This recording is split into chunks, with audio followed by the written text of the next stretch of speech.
பிரியமானவர்களே, சிகரம் தொடும் புறாக்கள் நிகழ்ச்சிக்கு உங்களை அன்புடன் வரவேற்கிறோம்.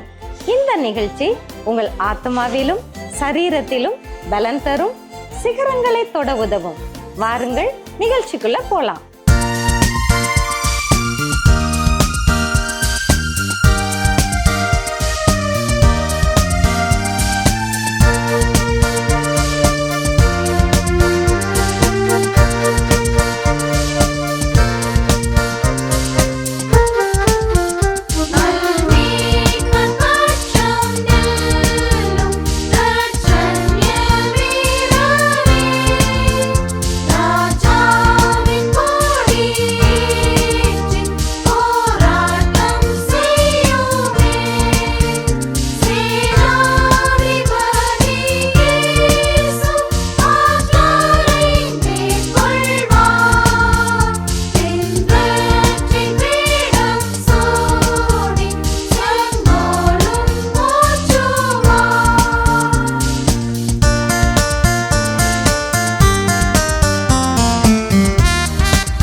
பிரியமானவர்களே, இன்று வேதம் அறிவோம் பகுதியில் மருதோன்றியை பற்றி நாம் பார்க்க இருக்கிறோம். மருதோன்றி என்ற பெயருக்கு ஆங்கிலத்தில் லாசோனியா என்று குறிப்பிடப்பட்டிருக்கிறது. இந்த மருதோன்றி ஒரு மருத்துவ குணமிக்க ஒரு சிறிய செடி இல்லைன்னா புதர்னு சொல்கிறாங்க. இதுக்கு தமிழில் ஐவனம், அளவனம், மருதோன்றி இல்லைன்னா மருதாணி என குறிப்பிடப்பட்டிருக்கு. இந்த சிறிய புதர் போன்ற இந்த மருதோன்றி செடி வெப்பமண்டல காடுகள் மற்றும் புல்வெளிகள், பாலைவனங்களில் அதிகமாக காணப்படுது. மருதாணியின் தோற்றம் மற்றும் வரலாறு பற்றி அதிகமாக குறிப்பிடப்படவில்லை. ஆனால் பாபிலோனியர்கள் 1894 539 பிசிக்கு இடையில பயன்படுத்தப்பட்டதற்கான சான்றுகள் இருக்குது. பண்டைய எகிப்தியர்கள் மருதாணி பேஸ்ட்டை மம்மிகளை சுற்ற துணிகளில் அதை கரைப்படுத்துறதுக்காக பயன்படுத்தியிருக்காங்க. எகிப்தியர்கள் மருதாணி ஒரு தனிநபரின் ஆன்மீகத்தை தக்க வைத்து கொள்றதா நம்புகிறாங்க. அது சருமத்தை வலுவானதாகவும் சிதைவை எதிர்க்கிறதாகவும் செயல்படுது. சில மம்மிகள் கண்டெடுக்கப்படும் போது அவங்களுடைய தலைமுடி மருதாணி சாயம் பூசப்பட்டதா சிகப்பு நிறத்துல காணப்பட்டிருக்கு. பொதுவா மம்மிகளை பதப்படுத்துற இடத்துல மருதாணி பேஸ்ட் அதிகமா பயன்படுத்தப்பட்டிருக்கு. மேலும் இதன் உண்மையான தமிழ் பெயர் மருதோன்றி என தமிழ் இலக்கியங்கள்ல கூறப்பட்டிருக்கு. மருதாணியின் சாறை எடுத்து நம்முடைய சருமத்துல ஒரு புள்ளியா வைக்கும் போது அது ஒரு சிகப்பு நிற மறு போன்று காணப்படுகிறது. அதனாலதான் மருதோன்றி என இதுக்கு பேர் வந்திருக்கு. காலப்போக்கில் மருதாணின்னு பேர் மாற்றம் பெற்றிருக்கிறது. கிராமப்புறங்கள்ல வீட்டு வாசல்களின் ஓரங்கள்ல மருதாணி செடி நல்லா செழிப்பா வளர்ந்துருக்கிறத நம்ம பார்த்துருக்குறோம். ஆனா அதுக்கு அதிகமான பராமரிப்பு தேவையில்லை. இந்தியாவில் பல்வேறு மாநிலங்கள்ல மருதாணி பயிரிடப்பட்டு வருகிறது. குறிப்பா ராஜஸ்தான்ல அதிகப்படியா சாகுபடி செய்யறாங்க. இங்கு விளைவிக்கப்படும் மருதாணி வெளிநாடுகளுக்கு அழகு சாதன பொருட்கள், நறுமண தைலங்கள், மருந்துகள் தயாரிப்பதற்காக ஏற்றுமதி செய்யப்படுகிறது. மருதாணியின் இலைகள், காய், பட்டை, பூ, கனிகள் எல்லாமே மருத்துவ குணம் கொண்டது. வாத குடைச்சல், தலைவலி, கால் எரிச்சல், அலர்ஜி போன்ற வியாதிகளுக்கு இது நல்ல மருந்தாக செயல்படுகிறது. மருதாணி வைக்கப்படுகிற இடங்களான நகம் மற்றும் சருமங்கள்ல ஃபங்கல் இன்ஃபெக்ஷன் வராது. நெகசுற்றிகள் கூட ஏற்படாம தடுக்குது. இது சருமத்தின் ஹெல்மெட்னு அழைக்கப்படுது. மேலை நாடுகளில் செய்யப்பட்ட ஆராய்ச்சியின்படி மருதாணி இலைய அரைத்து அதிலிருந்து பெறப்படுகிற எண்ணெயை நம்மளுடைய ஸ்கின்னில் பூசும் போது தோலில் உள்ள சுருக்கங்களை நீக்கி ஸ்கின்னை சாஃப்டாக பாதுகாத்துக்கிடுது. இந்த மருதாணி எண்ணெய் சொறி சிரங்குகளுக்கு மருந்தாக பயன்படுகிறது. மருதாணியின் பூக்களை பொறுத்தவரை சீசனில் தான் இது மலரக்கூடியது. குறிப்பாக ஏப்ரல், மே, ஜூன் மாதங்களில் இது நன்றாக மலர்ந்து அதிக வாசனை கொடுக்கறதா இருக்குது. இந்த பூக்களை அரைத்து கால்களில் ஏற்படுற தேமல், கரப்பானில் பற்று போட்டால் சீக்கிரமாக ஆறும்னு மருத்துவத்தில் குறிப்பிட்டிருக்காங்க. தலையில் உள்ள பொடுகு, அடிக்கடி முடி உதிர்றது, இளநரை இவற்றிற்கெல்லாம் மருதாணி இலைய அரைத்து பூசும் போது நல்ல தீர்வு கிடைக்குது. மருதாணியின் பூக்கள் மிகவும் வாசனை நிறைந்தது. கிமு 1500 ஆண்டுகள் முதலே நறுமண பொருட்கள் செய்வதற்கு இந்த பூக்களை பயன்படுத்தியிருக்காங்க. மனநோயால் பாதிக்கப்பட்டவங்களுக்கு மருதாணி விதையை நெருப்பில் போட்டு அதிலிருந்து வர்ற புகையை நுகர்ந்து பார்க்கும்போது அவங்க நலம் பெறுவாங்கன்னு குறிப்பிடப்பட்டிருக்கிறது. வேதாகமத்தில் மருதோன்றியின் பெயர் 2 இடங்களில் குறிப்பிடப்பட்டிருக்கு. உன்னத பாட்டு 1:14 என் நேசர் எனக்கு எங்கேதி ஊர் திராட்சை தோட்டங்களில் முளைக்கும் மருதோன்றி பூங்கொத்து எனவும், மற்றும் உன்னத பாட்டு 4:13 உன் தோட்டம் மாதுள செடிகளும் அருமையான கனிமரங்களும் மருதோன்றி செடிகளும் நலத செடிகளும் என குறிப்பிடப்பட்டிருக்கு. உன்னத பாட்டில் இயேசு கிறிஸ்துவின் நற்கிரியைகள் மனம் வீசும் நற்செயல்களாக சாலமோன் ராஜா வர்ணித்திருக்கிறார். மருதாணி செடியின் இலை, பூ, பட்டை அனைத்தும் மருத்துவத்திற்கும் நறுமணத்திற்கும் பயன்படுவது போல இயேசு கிறிஸ்துவின் நற்செயல்களை பெற்றவர்களாகிய நாம் மற்றவர்களுக்கு மனம் வீசுகிறவர்களாகவும் மற்றவரின் மனக்கவலைகளை ஆற்றுகிறவர்களாகவும் நாம் இருக்க வேண்டும் என்று கர்த்தர் விரும்புகிறார். இதை நாம் செய்வோமா? பிரியமானவர்களே, என்னுடைய பேர் டெனிசா டேவிட்சன். நான் ஒரு சைக்கியாட்ரிஸ்ட்.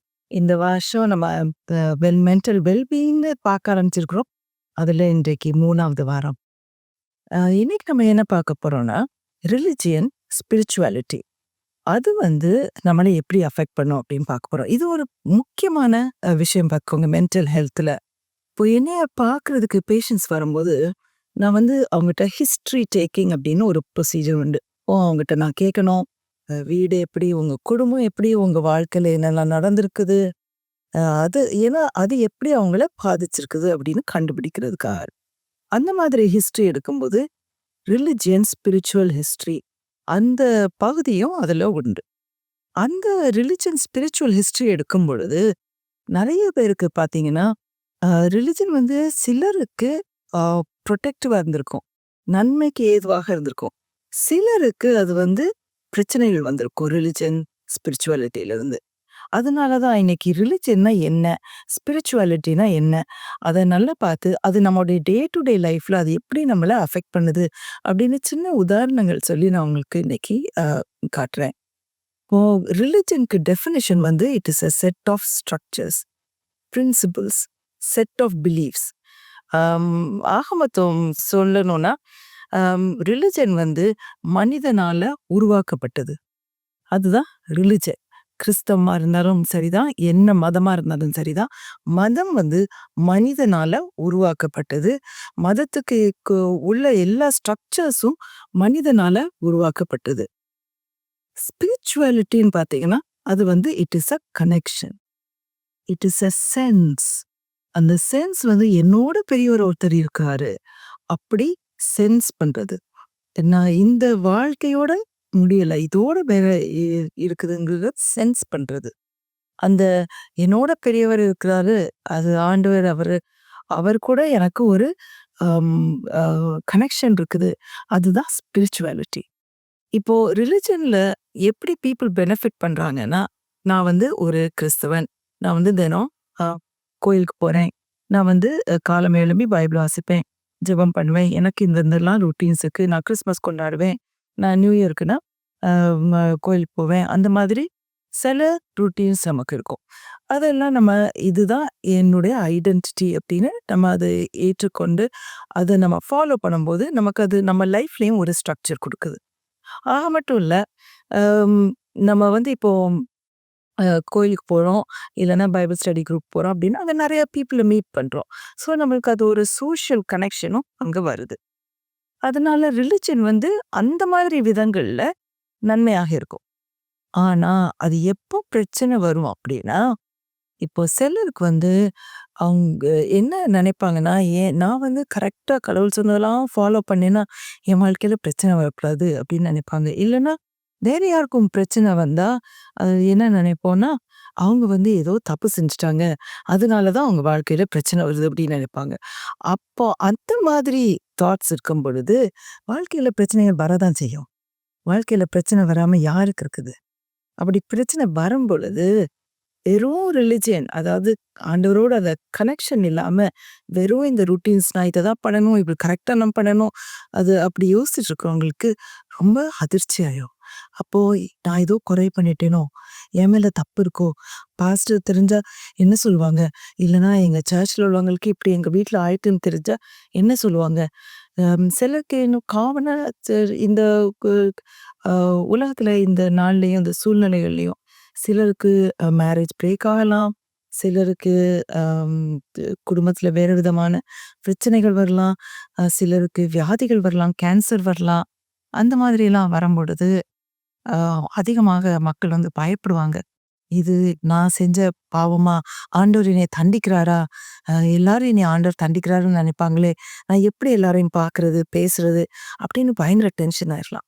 இது வந்து இதுக்கு பதிலாக இப்போ ஒரு கனெக்ஷன், இயேசுவோடு ஒரு கனெக்ஷன் இருக்குன்னு வச்சுக்கோங்க. அப்போ நீங்க வந்து வாழ்க்கையில பிரச்சனை வரும்போது ஆண்டவர்கிட்ட போய், ஆண்டவரே இப்படி என் வாழ்க்கையில வந்திருக்கு, ஏன்னு எனக்கு தெரியலப்பா, எனக்கு நீர் ஏன்னு சொன்னாலும் பரவாயில்ல, சொல்லாட்டாலும் பரவாயில்ல, ஆனா இதுல இருந்து எனக்கு ஒரு வழி தரும் அப்படின்னு நீங்க உரிமையோட ஆண்டவரே இயேசுவே, நீர் என்னுடைய அப்பா, நீர் என்னுடைய பிதா, என்னையால முடியாததை தான் உங்களுடைய கையில தரேன், நீர் எடுத்துக்கணும் அப்படின்னு நீங்க சொன்னீங்கன்னா உங்களுக்கு ஆங்ஸைட்டி குறையும், உங்களுக்கு டென்ஷன் குறையும், உங்களுக்கு ஸ்ட்ரெஸ் குறையும். அந்த மாதிரி ஒரு ரிலேஷன்ஷிப் ஆண்டவர் கூட இருக்கும் பொழுது ஸ்பிரிச்சுவாலிட்டி வந்து உங்களுக்கு ரொம்ப பிரயோஜனமாக இருக்கும். கஷ்டங்களுக்குள்ள போகும் பொழுது ரெசிலியன்ஸ் பில்ட் பண்ணும், அதாவது அந்த கஷ்டத்தை ஓவர் கம் பண்ற ஸ்ட்ரென்த் உங்களுக்கு கிடைக்கும். இன்னைக்குள்ள டேக் ஹோம் மெசேஜ் வந்து ரிலிஜியன் ஒரு சைடு, ஸ்பிரிச்சுவாலிட்டி ஒரு சைடு, ரெண்டும் வித்தியாசம். ரெண்டும் சேர்ந்து இருந்தா ரொம்பவே நல்லது. ஏன்னா உங்களுக்கு பெஸ்ட் ஆஃப் போத் வேர்ல்ட்ஸ் கிடைக்கும். ரிலிஜியஸ் ஸ்ட்ரக்சர்ல பார்ட்டிசிபேட் நீங்க பண்ணலைனாலும் உங்களுக்கு இயேசுனோடு கூட ஒரு கனெக்ஷன் இருக்குது. அந்த கனெக்ஷனை நீங்க தினமும் ஊற்றி வளர்க்குறீங்க அப்படின்னா உங்களுக்கு ரொம்பவே நல்லது. ஆனா வெறும் நான் வந்து இதை செய்தேன், கரெக்டா செய்யணும் அப்படின்னு பயந்து செய்து கொண்டிருக்கும் பொழுது உங்களுக்கு இயேசுனோட கனெக்ஷன் இல்லை அப்படின்னா, இது ஒரு நாள் ஏதாவது வாழ்க்கையில பிரச்சனை வரும்போது கஷ்டத்துக்குள்ள அது மாட்டிக்கிட வைக்கலாம் நம்மள. ஜெபம் பண்ணுவோமா? அன்புள்ள ஆண்டவரே, இதை கேட்கும் எங்கள் ஒவ்வொருவருக்கும் கர்த்தாவே, நீர் இறங்கி எங்கள் வாழ்க்கையில் கர்த்தாவே, ரிலிஜன் முக்கியமாக இருக்கின்றதா, உம்மோடு கூட உள்ள கனெக்ஷன் முக்கியமாக இருக்கின்றதா என்பதை நீர் காட்டும் ஆண்டவரே. உம்முடைய வழியிலே எங்களை நடத்தி செல்லும். உம்முடைய முகத்தை பார்த்து கர்த்தாவே, ஒவ்வொரு நாளும் நாங்கள் கடந்து செல்ல நீர் கிருபை தாரும். நீரே எங்களுக்கு எல்லாம், நீரே எங்களுக்கு போதும்.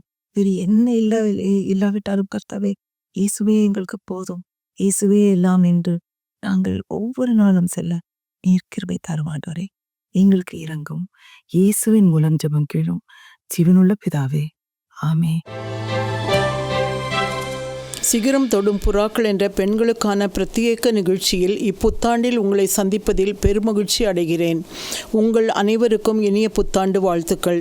நலத்துடனும் வளத்துடனும் இப்புத்தாண்டு உங்களுக்கு அமைய வாழ்த்துகிறேன். இன்றைய நிகழ்ச்சியிலே என்னாகம புத்தகத்தில் குறிப்பிடப்பட்டுள்ள 5 பெண்களை குறித்து பார்க்க இருக்கிறோம். இவர்களை பற்றி நாம் அதிகம் நினைப்பதில்லை. ஆனால் சமுதாயத்திலே பெரிய மாற்றத்தை கொண்டு வந்ததில் முக்கிய பங்கு இவர்களுக்கு உண்டு. அவர்களை குறித்து என்னாகமம் 27ஆம் அதிகாரம் 1 முதல் 7 வசனங்கள் வரை குறிப்பிடப்பட்டுள்ளது. என்னாகமம் 27:1 யோசேப்பின் குமாரனாகிய மனாசேயின் குடும்பங்களில் மனாசேயின் குமாரனாகிய மாகீரின் மகனான கிலேயாத்துக்கு பிறந்த ஏபேருக்கு புத்திரனாயிருந்த செலோபியாத்தின் குமார்த்திகளாகிய மக்லாள், நோவாள், ஓக்காள், மில்காள், திர்சாள் இவர்களை குறித்து நாம் பார்க்க போகிறோம். இந்த வசனத்தில் நாம் பார்க்கும் செலோபியாத்தின் குமாரத்திகள் மனாசே வம்சவழி வந்தவர்கள். இஸ்ரவேலர் மத்தியில் தகப்பனது சொத்துக்கள் குமாரர்களுக்கு சேரும். குமாரர் இல்லை என்றால் அந்த சொத்துக்கள் தகப்பனுடைய நெருங்கிய ஆண் உறவினருக்கு சேரும். முதலாவது சட்டம் கூறுவது என்ன? பூமி கர்த்தருக்கு சொந்தம் என்று லேவியராகமம் 25 அதிகாரம் 23 முதல் 28 வரை கூறுகிறது. அதனை யூதர்கள் தங்கள் விருப்பப்படி பகிர்ந்து கொடுக்கவோ அல்லது விற்பனை செய்யவோ முடியாது. சுதந்தரித்ததை பராமரிப்பது தலைமுறையாக ஒவ்வொரு கோத்திர குடும்பத்தினருக்கும் சொந்தமானது. அக்காலத்தில் மற்ற தேசங்களை பார்க்கிலும் இஸ்ரவேல் பலமான ஆண்கள் சமுதாயத்தை உடையது. தகப்பன்மார் தங்களது சொத்தை குமாரருக்கு விட்டு சென்றனர். மூத்த மகனுக்கு 3/2 பங்கும் மற்ற மகன்களுக்கு 3/1 பங்கும் பகிர்ந்து கொள்ள வேண்டும். ஒருவனுக்கு குமாரன் இல்லாவிடில் அவன் தன் நெருங்கிய ஆண் உறவினருக்கு அதனை விட்டு செல்ல வேண்டும். சொத்தை குமாரத்திக்கு விட்டு போகக்கூடாது. திருமணத்தின் போது தகப்பனிடமிருந்து குமாரத்தை பெற்றுக்கொண்ட வரதட்சணையால் குடும்பத்தில் சேர்ந்து வசிக்கக்கூடாது. வரதட்சணையே அவளது பரம்பரை சொத்து. கானான் பகுக்கப்படுவதற்காக மக்கள் தொகை கணக்கெடுக்கப்பட்ட போது மனாசே கோத்திரத்தைச் சேர்ந்த செலோபியாத் என்பவனுடைய குடும்பத்தில் ஆண் மக்கள் இல்லாத காரணத்தினால் ஓர் எண்ணிக்கையும் இடம் பெறவில்லை. அவர்களது தகப்பன் இறந்து போனான். ஆனாலும் கோராக்கோடு சேர்த்து குற்றமிழைத்தவன் அல்லன். ஆகவே செலோபியாத்தின் பெண் மக்கள் 5 பேரும் தங்களுக்கு பங்கு வேண்டும் என்று மோசேயிடம் வேண்டுதல் செய்தனர். இரண்டாவது அவர்களது தைரியம்.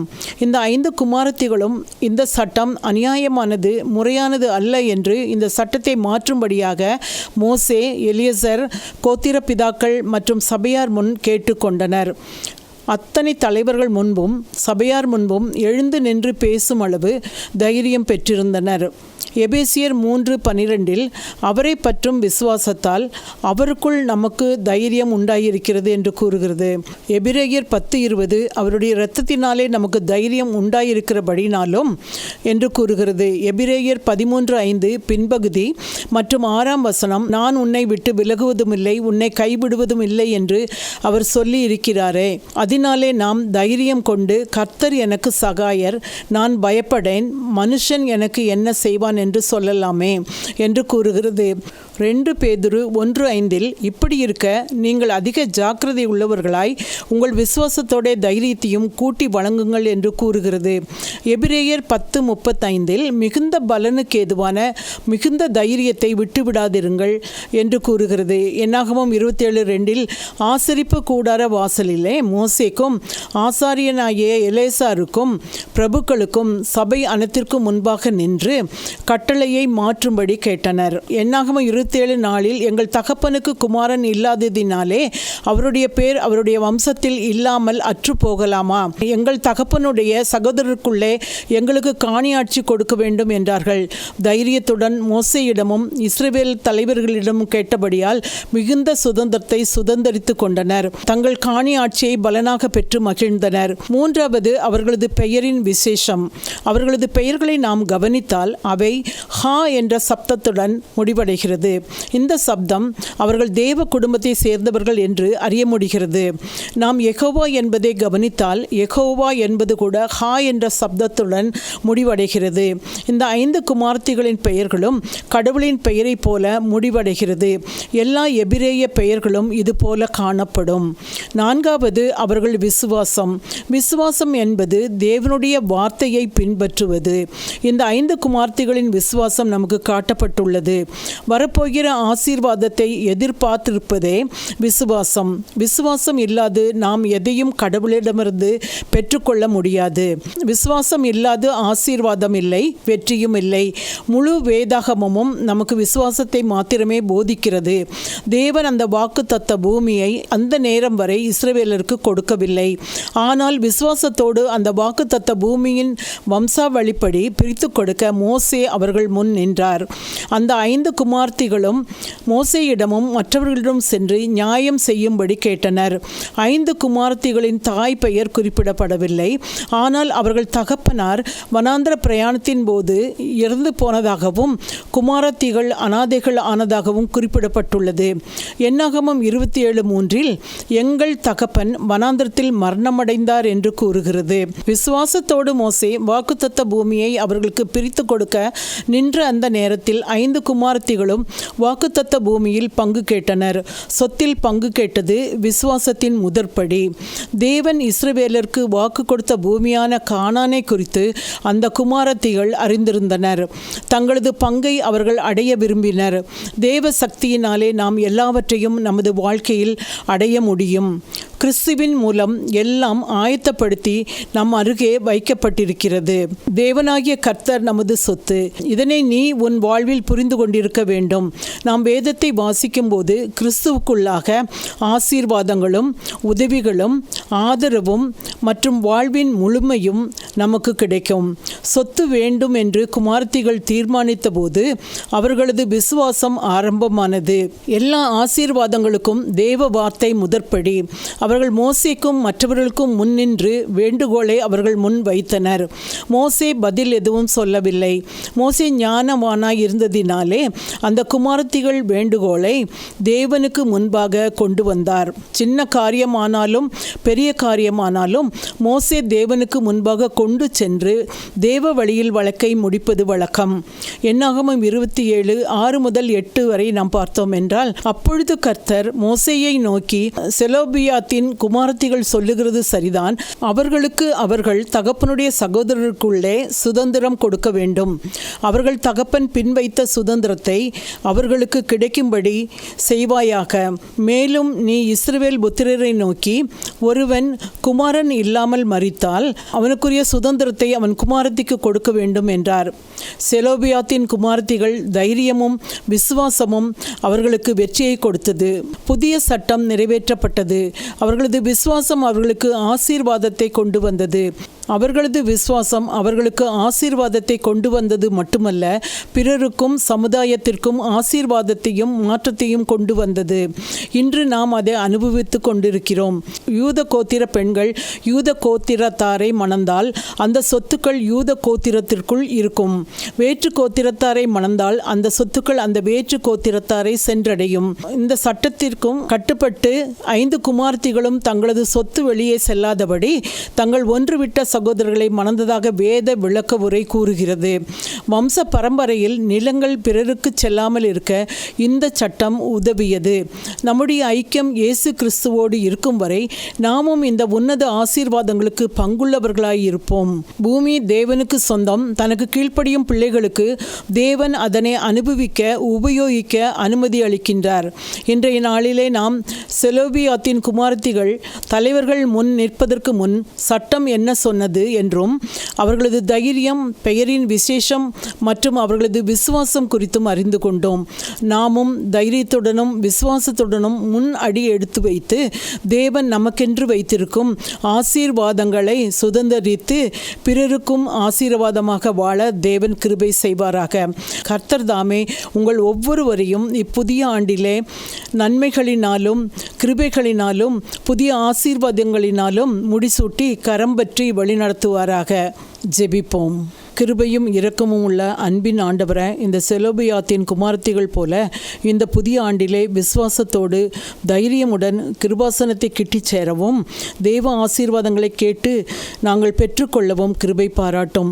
எங்கள் மூலமாக குடும்பத்திலே சமுதாயத்திலே மாற்றங்கள் வரட்டும். இயேசுவின் மூலம் ஜெபம் கேளும் பிதாவே, ஆமேன். விஸ்வவாணி நற்செய்தி பணி இயக்கம் சென்னையில் நடத்தும் ஒரு நாள் சிறப்பு தரிசன கூடுகை. நாள் ஜனவரி மாதம் 26ஆம் தேதி, குடியரசு தின விடுமுறை அன்று. இடம் CSI உயிர்த்தெழுந்த மீட்பர் ஆலய சபா மண்டபம், யுனைடெட் இந்தியா காலனி, கோடம்பாக்கம். நேரம் காலை 10:30 மணி முதல் மதியம் 1:30 மணி வரை. தரிசன செய்தி சகோதரன் P Selvaraj, chairman, Vishwavani network மற்றும் அருள் திரு முனைவர் வில்சன் ஞானகுமார், நிர்வாக இயக்குனர், விஸ்வவாணி. இன்னிசையோடு கூடிய சிலுவை வீரர் கீதங்கள், தரிசனமூட்டும் ஆவிக்குரிய செய்திகள், தேசத்திற்கான சிறப்பு ஜெப நேரங்கள் மற்றும் பணித்தள படக்காட்சிகள். குடும்பமாக பங்கு பெற உங்கள் அனைவரையும் அன்போடு அழைக்கிறோம். மேலும் தொடர்புக்கு திரையில் காணும் எண்களை நீங்கள் தொடர்பு கொள்ளலாம்.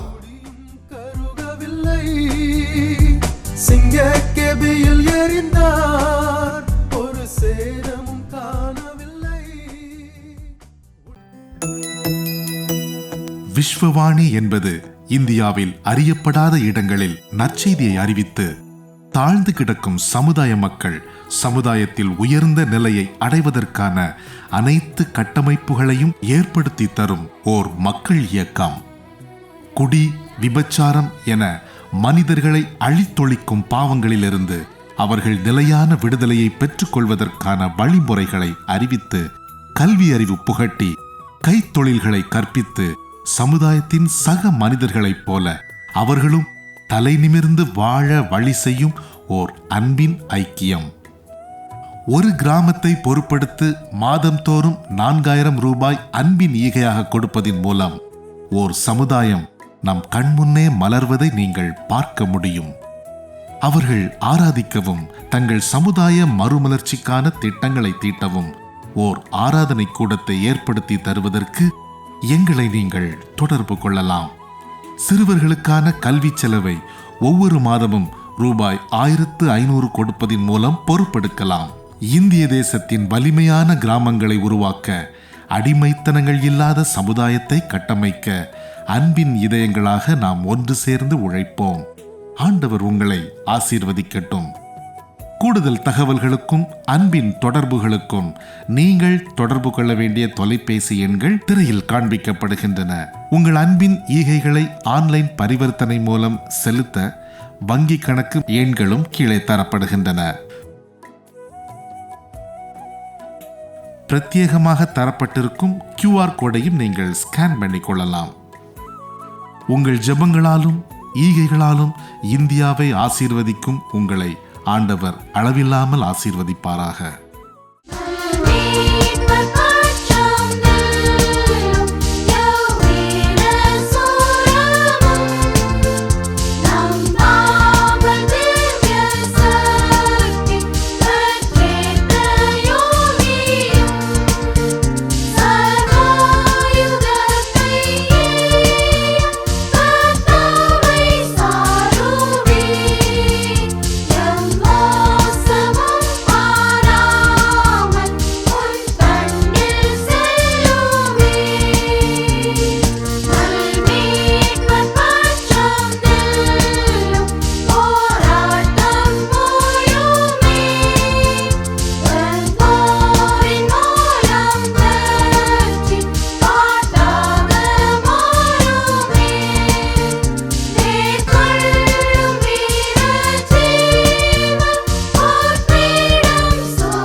நிகழ்ச்சி உங்களுக்கு ஆசீர்வாதமாக இருந்திருக்கும் என்று விசுவாசிக்கிறோம்.